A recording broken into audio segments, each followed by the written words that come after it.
Hartlike goeiemôre. Môre pastoor. Kom ons bid. Almagtige God en heilige Vader. Here, wat vanmôre staan, Here staan ek op heilige grond. Here, grond wat U vir my voorberei het. Vader, om hierdie woord af te lewer, is ek vanoggend U knag. Vader, laat hierdie woord nie saaledig terugkeer nie. Dat U hierdie woord sal nat maak. En dat U siele sal bereik. In Jesus se heilige naam. Amen en amen. Ek gaan vanmôre praat oor Josef, maar ek gaan so 'n bietjie dieper dinge vir jou oopbreek. Ek gaan praat oor sy eerste rok. Die rok wat sy pa vir hom gemaak het. Sy pa het vir hom die rok gemaak met die lang moue, die bontrok wat hy aangetrek het. Maar dit was die enigste van sy soort, want sy broers, nie een van sy ander 11 broers, het 'n rok ontvang nie, net hy. Maar daar was so 'n jaloesie, 'n afguns onder die sy broers. Hy het ook op 'n stadium met hy begin nuus aandra, Josef. En hulle het hom nog meer gehaat. Op 'n stadium toe sê hy vir hulle, ek het 'n droom gehad. My gerf staan regop, maar julle 11 gerwe buig voor my neer. En daaroor het hom nog meer gehad. En op 'n stadium toe sê hy, ek het nog 'n droom gehad. Die son en die maan en 11 sterre buig hier voor my. En hulle het, toe hulle hom sien van ver af, toe hulle aankom, toe sy pa vir hom gesê het, gaan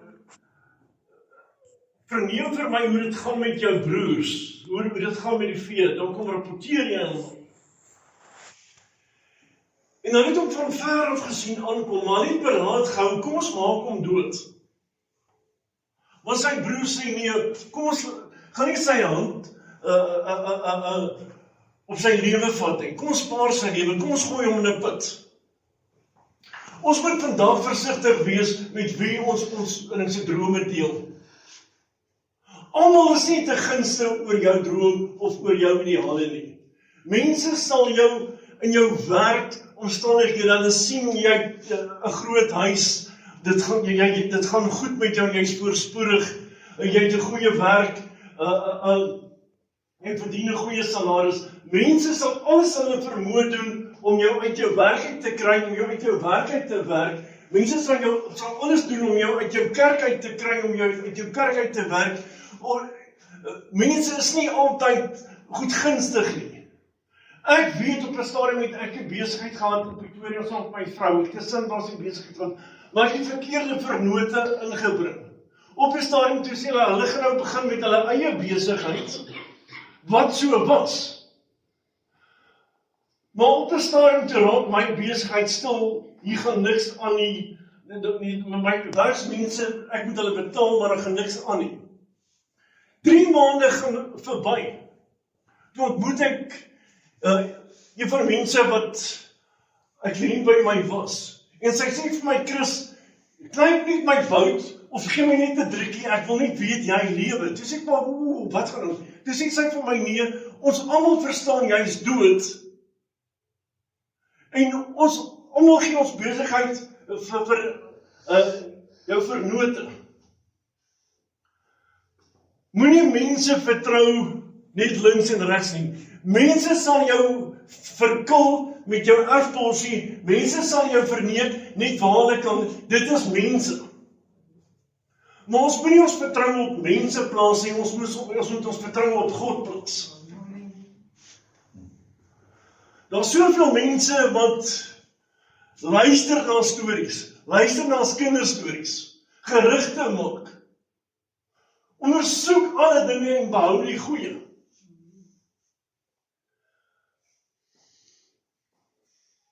Hulle gooi Josef in daai put. Maar sy boetie sê, nee, kom ons sit nie ons hand op hom nie. Kom ons haal hom uit. Hulle verkoop hom as 'n slaaf. Hy kry sy tweede kleed. Die kleed van 'n slaaf. Hulle verkoop hom weer aan die paleis. En dan kry hy sy derde kleed, die kleed van 'n diensknegt. Hy word diensbaar in die koning se huis, maar hy is so geseënd. Alles wat hy doen, is die seën van God oor hom. Want die naam Josef beteken God sal vermeerder, God sal gee. En dit is net vir my amazing, toe hulle alles in sy hand oorgee, toe gaan dit voorspoedig. Maar dan kom daar mense, dan kom slaggate in jou lewe, wat mense jou sal belieg, sal bedrieg. Dit gebeur. Dit is die samelewing waarin ons bly. Die hartseer is, hy gaan sit, onskuldig in die tronk. Hy kry die kleed van 'n bandiet. In Suid-Afrika het ons ook oranje pakkies. Maar die seën was nog steeds oor hom. Hy het nog steeds die guns van God ontvang. Hulle gee vir hom naderhand alles in die tronk vir hom oor. Hulle sê, ren vir ons hierdie tronk. Want alles wat jy doen, is gunstig. Die skinker en die bakker was ook toegesluit. Hulle was ook in die paleis. En die skinker sê, ons het drome gehad. Hy sê, ek sien julle so beswaard. Maar ons drome uitlig nie van God nie. Hy sê, en 'n skinker vertel hom sy droom. Hy sê, oor 3 dae sal jy aangestel word in jou ambt. Jy sal weer ere herstel word.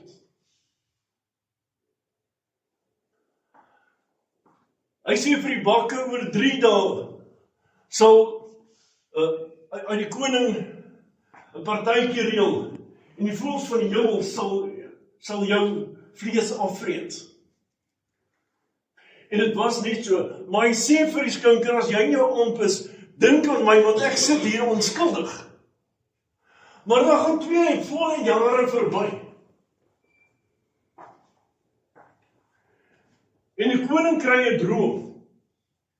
En skielik onthou hierdie skinker, maar ek ken 'n ou wat drome kan uitlê. Ons het hom daai tyd ontmoet in die tronk. Hy sê vir die koning, ek moet bieg, ek ken hom. Hy sal die drome vir u kan uitlê. En die koning sê, laat hom uitkom. En hy kry 'n vrystellingsrok, 'n kleed wat hy aantrek.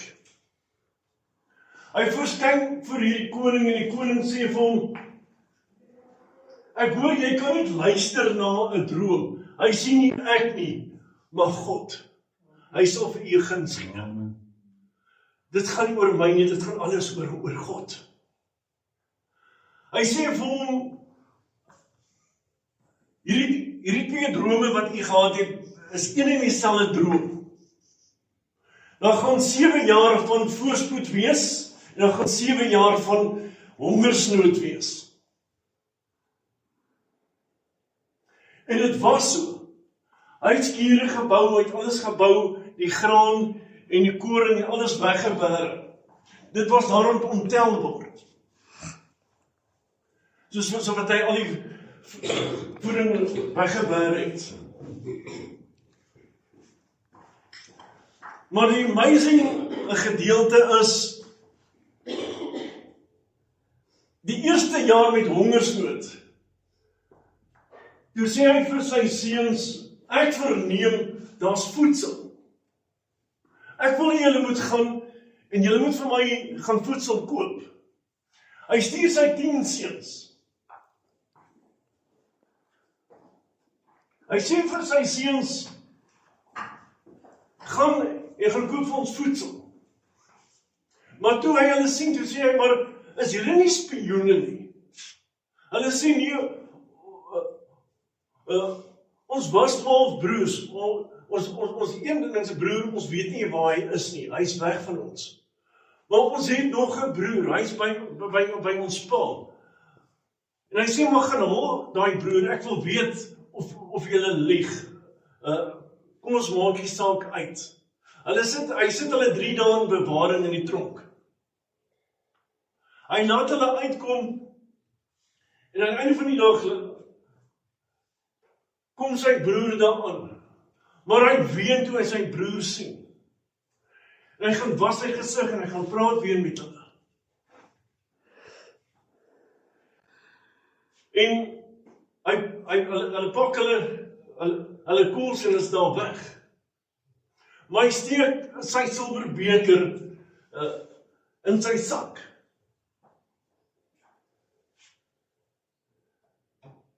In die jongste seun se sak. Hy gee vir die soldate die opdrag gaan jaag hulle agterna en die een se sak wat in die beker vind, hy gaan my slaaf wees. En hulle maak van die oudste persoon af tot die jongste persoon al 11 se sakke oop, en hulle kry dit in die jongste se sak. En hy sê, hy gaan my slaaf word, maar julle kan almal gaan. Maar sy broers pleit, maar julle kan hom nie, en so vat hy, dan gaan my paal breek. En hy begin bieg vir sy broers, hy sê, ek is Josef, ek is julle broer. Die ou wat julle verkoop het as 'n slaaf. Maar God het my nie in die put gehou nie, hy het my uitgetel. Vandag is ek tweede in bevel. Sê vir ons Vader, dit gaan goed met my. En hy laat sy vader haal. Maar die punt wat ek wil maak, as hy wou, hy was tweede in bevel. Hy kon vir die koning gesê het, hoorie, hier is my broers, hulle het my uitverkoop, maak hulle dood. Sit hulle in die tronk. Maar hy besluit, ek gaan nie bloed met bloed vergeld nie. Hy besluit, ek gaan die regte ding doen. Hy besluit, ek gaan vrede skep. Ek gaan blydskap skep. Hy sê vir hulle, daar's nog 5 jaar van hongersnood. Gaan haal ons vader, laat hy terugkom. Toe hy sy pa sien al die jare, toe het hy geween en gehuil met sy pa. Sy pa was op daai stadium, was hy 130 jaar oud. Vir 17 jaar, die laaste 17 jaar van sy pa se lewe, toe was hy by sy pa op 147, het hy sy pa se oë toegedruk. Op 17 jaar was hy weggeneem. Daai hele periode tussentyd was 'n periode van eensaamheid, alleenheid, hartseer. Maar hy besluit, ek gaan nie bloed vergeld nie. Bloed is dikker as water. Ek gaan vergewe. God sê, met die mate waarmee jy vergewe, sal ek jou vergewe. As jy nie kan vergewe nie, kan ek jou nie vergewe nie. Ons moet leer om te kan vergewe. Met die gesindheid en die hart wat Josef gehad het. Josef het 'n Jesus hart gehad. Josef was 30 jaar oud toe hy begin het in die bediening. Jesus was 30 jaar oud toe hy begin het in sy bediening. Dis my net amazing hoe so baie dinge uitspeel. Ek wil gou vir julle is 'n paar punte uitlig. En so Josef was sy pa se geliefde seun. Jesus was die Vader se geliefde seun.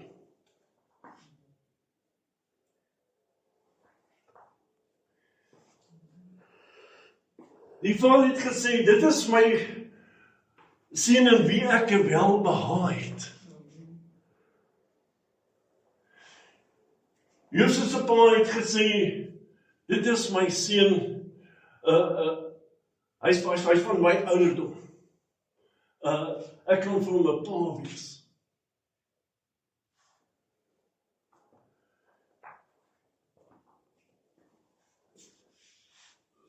Wie is ons geliefde Vader vanoggend? Wie is my geliefde Vader vanoggend? Ek het nie meer 'n pa of ouers of familie nie, maar ek het 'n Vader in die hemel. Hy is my pa. Jesus wil vanoggend sê, ek wil vir jou 'n kleed voorberei. Ek wil vir jou 'n kleed maak. Ek wil met jou maaltyd hou. Maar jy gaan altyd mense kry wat jy met modder gaan gooi op jou kleed. Wat gaan sleg praat oor jou. Wat gaan skinder. Gaan nies aandra. Met reg of sonder reg. Maar hy besluit, ek gaan nie nou paadjie loop. Ek gaan nie bloed vergeld nie. Is dit nie eers baie keer die regte ding om te doen, om te sê, aangesien wat my familie aan my gedoen het, wat wie ook al aan my gedoen het, ek gaan vergewe. Ek gaan onvoorwaardelik vergewe. Die oomblik as jy met 'n Jesus hart, met 'n Josef hart, ding se loop, dan gebeur dinge. Hy red nie net sy familie nie, maar hy red die wêreld van honger. Jesus red nie net sy familie nie, maar hy red die wêreld. Kom na my toe, almal wat vermoeid en belas is, en ek sal julle rus gee. Jesus gee vir ons nie uitnodiging.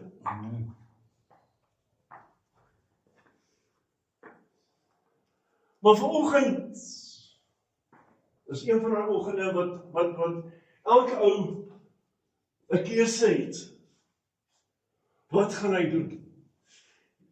Toe hulle Jesus gemartel het, Jesus het 'n marteldood gehad. Ek meen, hy het hom gegeesel aan die kruis. Naak het hy gehang, naak was Josef in die put. Josef het opgestaan uit die put en gesê, ek gaan nie hier wees nie, my God gaan my red. Jesus het na die 3de dag opgestaan en gesê, ek sal jou battles vir jou fight. Die Here het vir my gesê, no matter what, I will fight your battles for you. Vandag kan ek net sê, Jesus, baie dankie dat u vir my beklei, dat u my battles vir my beklei. Ek hoef nie 'n vinger te verroer om mense te oortuig wie wat ek is nie, want ek weet wie wat ek in God is.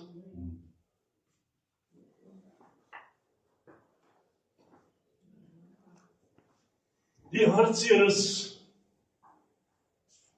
verkeerde ore, verkeerde geselskap. Om jou drome te deel. Maak seker, die persoon met wie jy drome deel, jou diepste geheime deel, is in lyn met jou. Dit kan so maklik wees, dat dit as 'n tragedie afspeel.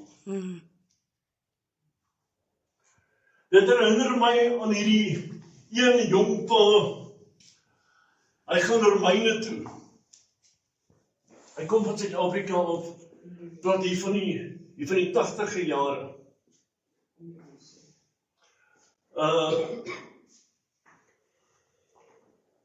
Hy het sy seentjie die oggend afgelaai Indonesië. Hy is by die skool. En omtrent 10:00 die oggend toe hoor hy, daar's gerugte van 'n aardbewing. Hy jaag terug net om te sien, die hele skool en hierdie omliggende area is een pynhoop.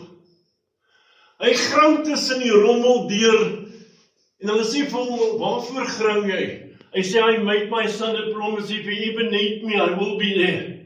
No matter what. Hulle sê, maar gaan rou oor jou seun is dood.